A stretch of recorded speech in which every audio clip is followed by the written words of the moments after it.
right, let's hit the field. All right. Just wanted to talk, that's all. Today is Saturday, September 7th, and the Yankees were at Wrigley Field to take on the Cubs in the middle game of a 3-game set. Clark Schmidt making his much-anticipated return to the mound. My recap, your reactions coming up next. This is Pinstripe Territory. Welcome to the New York City. Pinstripe Territory. Just when they thought I was out, they pull me back in.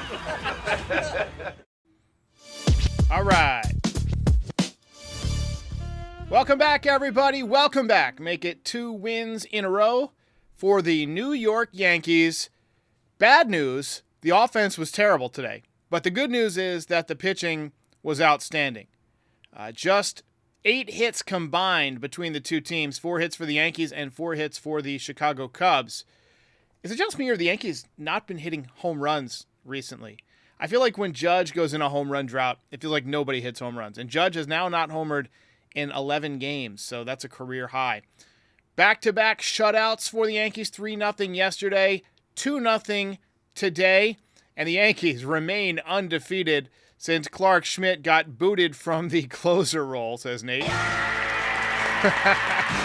Savage! The major story today was Clark Schmidt returning to the rotation. We'll talk more about him in a minute, break down his start, but very effective. 4 2/3 shutout innings. He had everything working. I mean, the late movement was there. That kind of darting action that he gets arm side was there. The curveball was nasty. Nestor Cortez came in to pitch in relief and threw 4 1/3 no-hit innings, just 1 walk allowed and 3 strikeouts. He lowers his ERA to 3.97 on the season. He was so effective that he might have been too effective because now they know he can pitch out of the bullpen comfortably. If he wanted to stay in the rotation, he did himself a disservice by pitching so well in relief. Austin Wells had himself a day behind the plate. He gunned down 2 runners trying to steal, almost picked off another. He had a base hit and an RBI ground out, so good day for him. Alex Verdugo got saved by the replay. There was a fly ball to center field, and I'll talk more about this later, where he was way towards second base. He had been on first base, and Crow Armstrong made the catch, and Verdugo initially got called out as being doubled off of first base, but the replay overturned it. So he lucked out a little bit there. But the Yankees pick up the win. The Orioles right now are playing the Rays. The Rays have jumped out to an early 1-0 lead. I checked right before the podcast. Let me just double check. Yeah, it's still 1-0 in the middle of the second inning. They got a long way to go. But if the Rays can hang on and win, the Yankees will be back in sole possession of first place. So let's talk a little bit about Clark Schmidt since the chat is beginning to fill up. He made his first appearance since May 26th, the day after my 41st birthday. Early on, the command was just a hair off. Like, it wasn't bad, like, you know, where he was walking everybody. He walked the leadoff hitter, but he just missed on a couple of pitches. 22 pitches in the first inning. That probably cost him getting through the 5th inning because he got pulled after 75 pitches or so.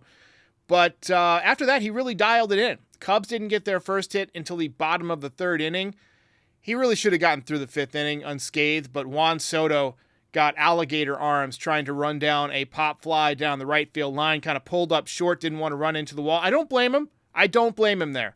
I would prefer he made the catch, but I also don't want him running into a brick wall full speed this close to the playoffs. There's padding there, but right behind it is brick. I don't need him crushing himself there, so good job. But overall, this was Clark Schmidt before the injury. He looked really good. I'm pretty psyched to add a pitcher of that caliber back into the rotation. 2.34 ERA now on the season in 12 starts for Clark Schmidt. And it'll be interesting to see, you know, where the Yankees use him in the rotation in the playoffs. He honestly could be the number 2 guy. Luis Gil's pitched really well. He's got potential to be extremely dominant. You might put him in at number 2. You could go with Carlos Rodon at number 2, even though he's got the highest ERA on the squad. But Schmidt, in my opinion, would be my number 2. If he wasn't pitching in relief, which is also a possibility because he can work one time through the order and be very effective. But we've seen now that Nestor Cortez can do it also. So be interesting to see how the Yankees shape up. Junior Caroma says the Yankees are so weird. They'll show up against winning teams but teams under 500, they'll struggle. Very strange. It is very strange. I wish I had the X-Files sound effect. Doo-doo-doo-doo-doo. But yeah, it's a weird phenomenon that's going on right now with the Yankees, but you're not going to face any under 500 teams in the playoffs, so you got that. Let's talk a little bit about Michael Kay and John Flaherty, who were on their best behavior today. It was pretty clear that they were trying to, tamp down rumors of their feud, of their beef from yesterday. They even hugged it out in the first inning. But in case you missed it, it was a big story yesterday. There was this awkward back and forth where Flaherty complained that Michael Kay didn't want to talk to him on the bus. And then, I thought it was just Flaherty making one of his dumb jokes. But then Michael Kay comes back and says it was his understanding that Flaherty only wanted to work with Ruocco. And then Flaherty complained that Michael Kay barely works any road trips and gets to set his own schedule and was, he was acting like Michael Kay was all hoity-toity. And then there was like 30 seconds of silence. It got very awkward. I mean, it wasn't Biggie versus Tupac. It wasn't Drake versus Kendrick. It was more like two dads fighting over who has the better minivan. But, it was definitely awkward. That's why I like working from home, man. You don't have to deal with sitting next to any annoying people at work. I've worked in many, many cubicles over the years, and I remember I used to sit next to this one lady who must have never heard of headphones because she listened to Cyndi Lauper every day, all day, out loud on the radio at an unreasonable volume. By day 3, I started hearing Time After Time in my nightmares. I'm pretty sure that's how they break terrorists at Guantanamo Bay. Anyway, there was this other guy who would cook fish in the office microwave at least a few times a week. We all know that guy. And in my opinion, cooking microwave fish in the office is a declaration of war. So we all gave him a hard time. That's the kind of move where you should just be fired on the spot. No severance. Pack up your shit, pack up your salmon, and get the hell out. Point is, we all have tiny battles that we need to fight, and I hope Michael Kay and John Flaherty are actually cool and that they were really hugging it out and there is no feud between those guys. Although, it would have been kind of cool to have a straight-up fist fight in the booth. I'm not going to lie. But, all right, let's talk about the playoff rotation. So, we've now got all of our starters back. We got 6 starting pitchers for 5 spots in the regular season and 4 spots in the playoffs. Garrett Cole, 6-3, 3.65. He's your number one. He keeps getting better and better, looking healthier and healthier. And, this could be one of his final years to be that ace in the playoffs that we signed, right? I mean, he turns 34 tomorrow. How long do we think this is going to last? This year was already up and down with injuries and fatigue and so forth. So he's your number one, and you tell him, go all out, baby. Leave it all on the field. Luis Gil was dominating yesterday. He's 13-6, 3.24 ERA. He could be your number 2. He could pitch somewhere in the rotation. Could also pitch out of the bullpen. Carlos Rodon, 14-9 with a 4.19 ERA. It seemed to me like Carlos Rodon, and I'm sure you guys would agree, either dominates or gets completely hammered, and a lot of it is dependent on his attitude, right? If pitches aren't going his way, if calls aren't going his way, he seems to get flustered. He seems to let his emotions take control of him. And I'm not sure that's the best fit for the playoffs. I especially on the road. I don't want him starting on the road in the playoffs because he's going to get heckled. He's going to get his... Although, you know what? Now that I think about it, he just might be the type of guy to be, F you to the crowd on the road and pitch a gem. So he's just he's an interesting cat, man. Marcus Stroman, I don't know if he would translate well to the bullpen. He's 10-8, got a 4.03 ERA, but only a third of his starts have been quality starts. He's made 27 starts, and 9 of them he went 6 innings with 3 runs or less. Not exactly ideal for a playoff start, but, he gets ground balls. He usually keeps the ball in the ballpark, which is something you need for the playoffs, although with our defense, who knows? Clark Schmidt definitely needs to be considered the way he's pitched, the way he threw the ball again today. I think he's a guy that would embrace enthusiastically any role that the Yankees give him, whether it's starting in the rotation, whether it's pitching out of the bullpen. He just seems like the type of guy who's just happy to be there and happy to be getting the ball. You've got Nestor Cortez, leads the Yankees in innings pitched, dropped his ERA under 4 today, picked up his 9th win of the season. So, he's got some bullpen experience, and the Yankees have some tough decisions to make. Personally, I think I would go with Nestor Cortez in the bullpen And right now I'm leaning towards Stroman as a long man, although I could be talked into moving Luis Heel or Clark Schmidt to the bullpen, but not as long men, as like high leverage guys. We'll see. I really liked what I saw from Luke Weaver yesterday. He got some help from the umpires, but he was throwing 98. The adrenaline got his velocity up. I think he's going to do well. But could be Heel, could be Schmidt. Both of them offer a lot of positives as a starting pitcher. But the Yankees need some arms in the pen, so we'll see how it shakes out. Let me know in the chat what you guys want in terms of a playoff rotation. Richard Lee says, let's go Rays, now up 2-0 over the Orioles in the top of the third. Rays under 500 this year, 69-72. Orioles at 82-60. So if the Rays hang on, the Yankees will be up by a half game. So that'll be sweet. We got a couple of super chats here that I will go through, and then we will get to the ad from Orgain, and then the game breakdown. D's channel says, LMAO, Derek dishes the tea about his coworkers. I imagine they're hearing this podcast. I've never worked with someone until now that likes baseball, right? And the lady who listens to Cyndi Lauper is dead, so that's not going to be a problem. Zuzu Boy says, is it wrong I'm rooting for the Yanks wins and Verdugo offers? That's interesting. I wouldn't say it's wrong. I never tell anybody how to fan unless they're being a douche. But Verdugo, almost made a huge blunder on the bases today, but they're going to keep running with him. They don't want to give Dominguez a chance. They don't want to anger Verdugo, and I'd imagine they don't want to upset Judge because he and Verdugo are fans. Mike Mustaine says, Sheba Dog with a big smile on his face. Oh, it's one of those little animations. Appreciate it, Mike. Appreciate it, everybody, with the super chats. We'll get the rest of your reactions in just a minute, but first, a quick word from the guys at Foul Territory, and I'm going to start reading some of these ads here pretty soon. We're just kind of getting transitioned, so I'm on the Foul Territory network, and so we're running the ads for their sponsors for the whole network. But I got the okay to start reading some of these ads. So pretty soon you're going to hear my voice on some of these. Let's go with the quick word from Orgain, and then on with the We're looking for real ways to boost our nutrition and just found a protein shake that actually tastes amazing. It's called Orgain, and it's been a game changer. Orgain is the leader in real protein-powered nutrition that understands that being good for you doesn't have to taste bad. It's the organic ingredients we're looking for, but I don't want a grainy battle with my taste buds every day. You know what I'm saying? It's giving smooth milkshake vibes. That's Orgain, and they have a brand new 30-gram complete protein shake that offers protein-packed real nutrition designed to satisfy your cravings without all the sugar. It gives me energy, provides muscle support, and helps manage hunger too. It's also made without soy ingredients and made with no artificial flavors or sweeteners. Orgain 30-gram protein shakes are available at Costco and Orgain.com.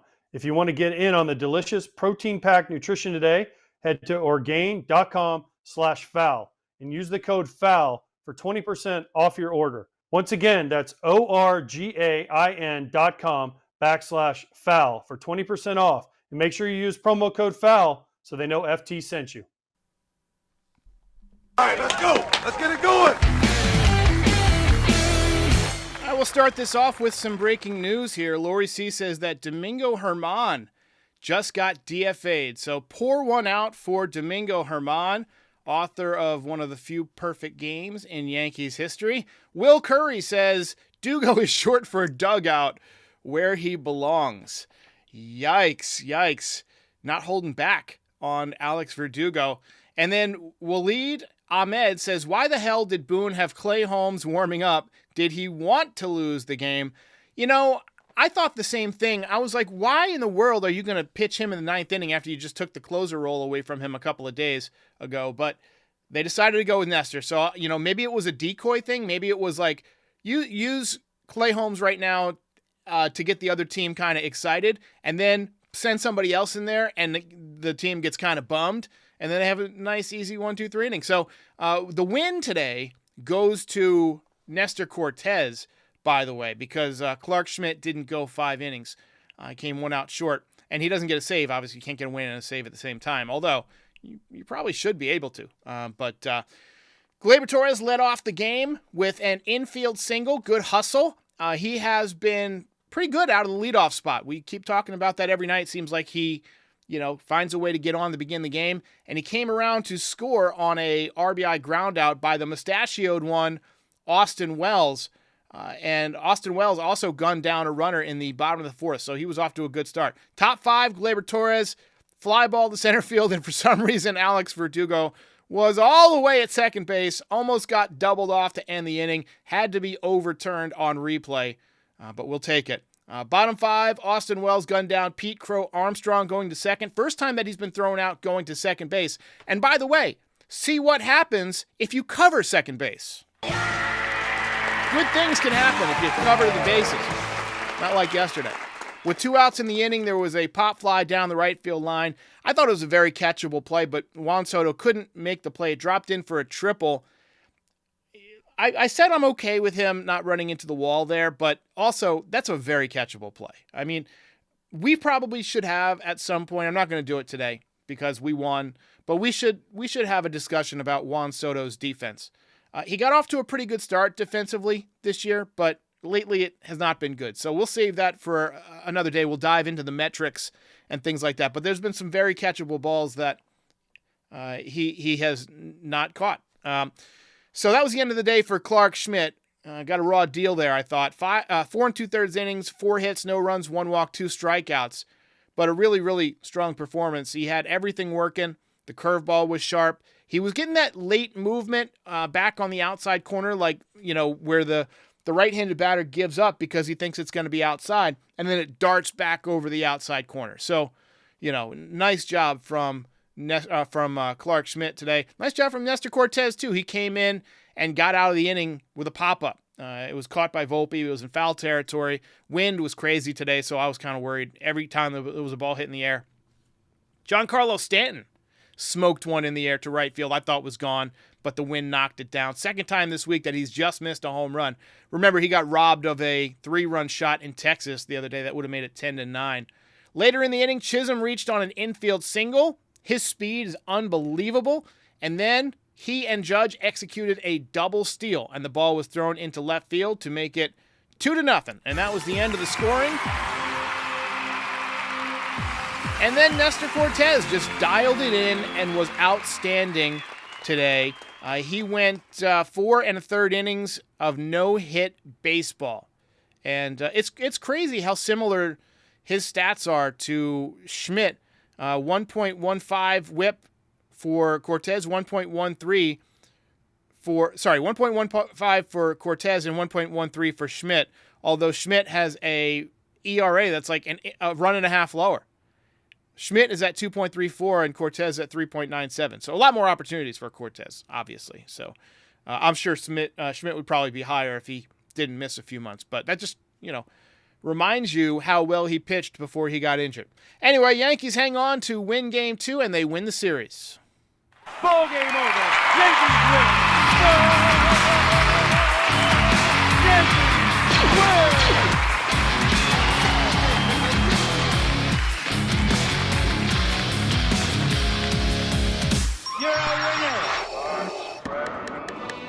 All right, so we check in on the Rays and Orioles. Still 2-0 in the top of the third, so I'll keep you updated as we move forward here.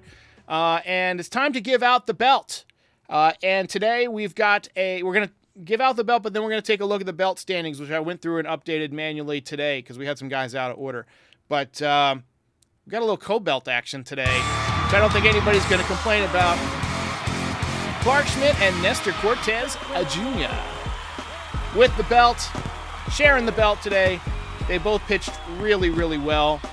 And it did not look like an easy day to be a hitter at Wrigley. Wind was knocking everything down. A lot of pop-ups, a lot of fly balls that just kind of died.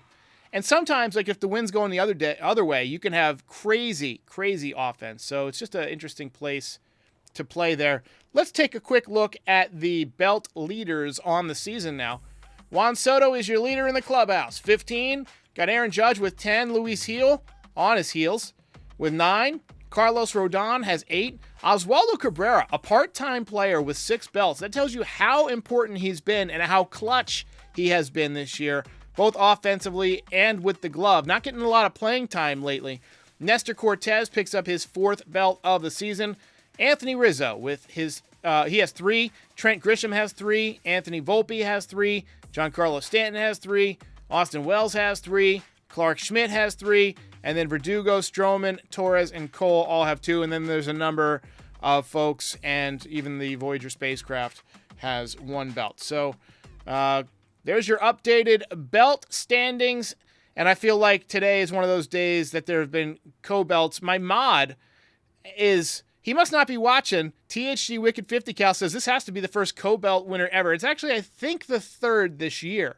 So way to keep up with the podcast there, Mr. Mod. I won't hold it against you. Mary Beth Pape says, good co-belts. Sounds like good day to spread the wealth a little bit here. We got a super chat here from Zuzu Boy who says, I just want the Martian. I thought it was service time manipulation. He could be dangerous in the postseason. The league doesn't know him like Randy in 20. That's a really good point. That is a really outstanding point. The league does not have... And that might be, honestly, one of the reasons they're doing it. I hadn't thought. Maybe this is a little 4-dimensional chess from Brian Cashman. That's what I'm going to choose to believe. I'm going to take some more comments. I favorited a bunch here because we got some people talking about the rotation. XNDLY says, Cole, Rodon, Heel, and Schmidt. I could get behind that. I would feel very comfortable going into the playoffs with that rotation. And then you got Stroman either for long relief. I think I would keep him on the roster for long relief. And then you've got Cortez in the bullpen.